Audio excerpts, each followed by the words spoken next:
क्या है बागेश्वर धाम वाले एक धीरेन्द्र कृष्ण शास्त्री का पूरा सच? वो कौन है जो कर रहा है धीरेन्द्र शास्त्री को बदनाम करने की कोशिश? किसने दी बागेश्वर धाम वाले बाबा को 30 लाख की चुनौती? पीठाधीश्वर धीरेन्द्र शास्त्री पर लगे आरोपों में आखिर कितनी है सच्चाई? क्या सच में अंधविश्वास फैलाने का काम करते हैं धीरेन्द्र कृष्ण शास्त्री? लोगों के मन की बात पर्चे पर उतारने और उनकी समस्याओं का समाधान करने वाले युवा संत बागेश्वर धाम के धीरेन्द्र कृष्ण शास्त्री की शोहरत आज 7 समंदर पार लंदन तक जा पहुंची है। भारत में तो उनके चमत्कार के चर्चे ही हैं। उनकी कथाओं में लाखों की संख्या में लोग जुटते हैं। अपने लाखों भक्तों के लिए दिव्य चमत्कारी दरबार लगाकर उनके दुखों का निवारण करने वाले बागेश्वर धाम के पीठाधीश्वर धीरेन्द्र कृष्ण शास्त्री इन दिनों एक काल चक्र में घिरे दिखाई पड़ रहे हैं, क्योंकि इस बार बाबा को महाराष्ट्र की अंधश्रद्धा निर्मूलन समिति की चुनौती ने मुश्किल में डाल दिया है। श्रद्धा निर्मूलन समिति ने बाबा को चमत्कार साबित करने पर 30 लाख रुपए देने का ऐलान भी किया है। आइए पहले समझते हैं कि आखिर ये पूरा माजरा क्या है। दरअसल धीरेन्द्र कृष्ण शास्त्री नागपुर में 5 से 13 जनवरी तक राम कथा प्रवचन के लिए गए हुए थे। इसी बीच उनके वीडियो देखकर महाराष्ट्र अंधश्रद्धा निर्मूलन समिति के प्रमुख श्याम मानव ने उन्हें चुनौती देते हुए कहा था कि यदि शास्त्री उनके 10 लोगों में से 9 लोगों के नाम भी सही बता देंगे तो वे उन्हें 30 लाख रुपए देंगे। साथ ही उनका विरोध करना भी छोड़ देंगे। बाबा के दरबार में आए भक्तों के नाम बता दें तो वे भी उनकी भक्ति में लीन हो जाएंगे। जिसके बाद बाबा बागेश्वर 2 दिन पहले ही कथा छोड़कर गायब हो गए।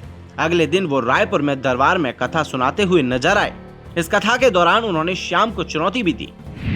श्याम मानव को बाबा की चुनौती। सब सच बता दिया तो जीवन भर उनको हमारा गुलाम बनना पड़ेगा।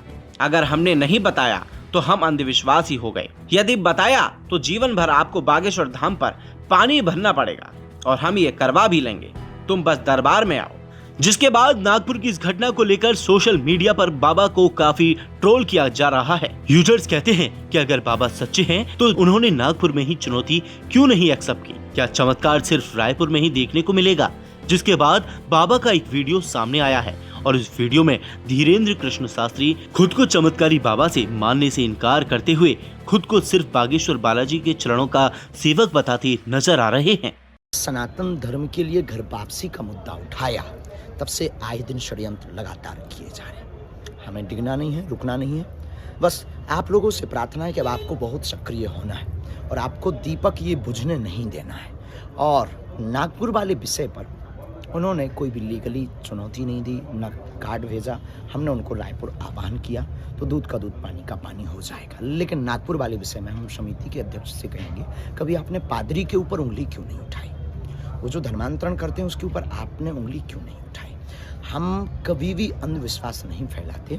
हनुमान जी के नाम से प्रार्थना करते हैं और किसी का कल्याण हो जाता तो ये हमारा इष्ट चमत्कार। यह पहली बार नहीं कि बाबा बागेश्वर किसी विवाद में फंसे हों।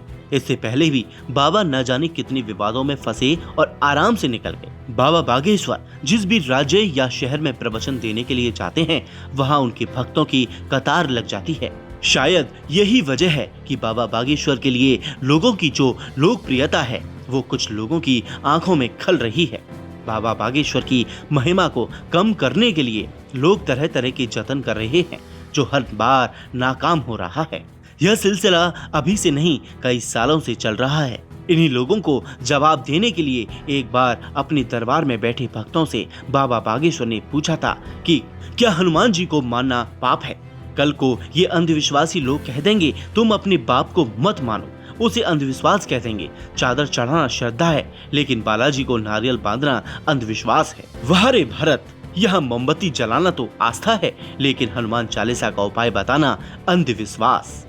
अभी हाल ही में सोशल मीडिया पर शाहरुख खान की मूवी पठान को बॉयकॉट करने का ट्रेंड चल रहा था। इसी को लेकर उन्होंने अपनी दरबार में आए लोगों से कहा कि यदि कोई सनातन का विरोध करेगा तो मुंह तोड़ जवाब कौन देगा?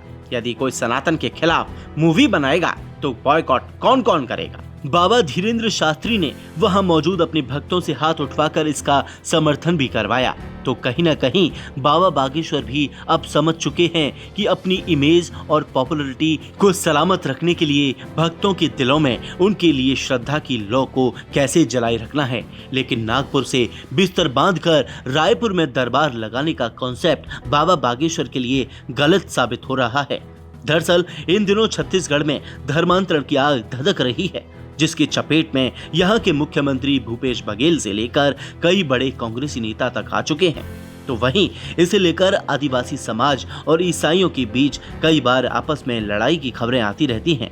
और इसी राजनीतिक ग्राउंड के बीच अब बागेश्वर धाम के कथावाचक धीरेन्द्र शास्त्री को भी बेवजह घसीटा जा रहा है। तो भूपेश सरकार में आबकारी मिनिस्टर कवासी लखमा ने बढ़ते धर्म परिवर्तन के पीछे बाबा बागेश्वर को जिम्मेदार ठहराया है।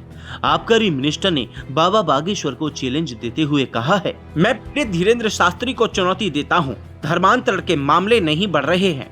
अगर वे इसे सही साबित कर दें तो मैं राजनीति छोड़ दूंगा, और अगर ऐसा नहीं हो रहा है तो उन्हें पंडिताई छोड़नी होगी। जिसके बाद छत्तीसगढ़ में राजनीतिक माहौल गर्म है। नागपुर में रातों रात रायपुर पहुंचे बाबा बागेश्वर को लेकर जिस तरह से हर रोज नए षड्यंत्र रचे जा रहे हैं, उससे बचने के लिए अब बाबा बागेश्वर ने भी कमर कस ली है। यही कारण है कि आज सारे न्यूज चैनलों में बाबा बागेश्वर छाए हुए हैं, और जिस तरह से वो इन चैनलों पर छाए हुए हैं और उनसे उनकी पॉपुलैरिटी का काफी ग्राफ तेज बढ़ रहा है। बागेश्वर महाराज के नाम से फेमस धीरेन्द्र शास्त्री पर लोगों को इतना विश्वास है कि अगर बागेश्वर धाम के दिव्य दरबार में एक बार अर्जी लग जाए तो किस्मत बदल जाती है। लोगों की ऐसी आस्था है कि बाबा बागेश्वर के दरबार में आने के बाद उनकी सभी प्रॉब्लम सॉल्व हो जाएंगी। यही वजह है कि बाबा बागेश्वर के दरबार में रोजाना लाखों की संख्या में लोग रजिस्ट्रेशन करवाते हैं। बाबा बागेश्वर लोगों के बीच सनातन धर्म को बरकरार करने की बात करते हैं। लव जिहाद जैसे कई बड़े से बड़े मुद्दे वो अपने प्रवचन में उठाते हैं और इससे वहां आए लोगों को बचने की नसीहत देते हैं। बागेश्वर महाराज लोगों को धर्मांतरण के खिलाफ जगाने का काम भी कर रहे हैं। उनकी पॉपुलैरिटी को गिराने के लिए जो लोग उनके खिलाफ जाल बुन रहे हैं, उससे बाबा को सिर्फ फायदा ही मिल रहा है। इससे उनके भक्तों की संख्या लगातार बढ़ती जा रही है।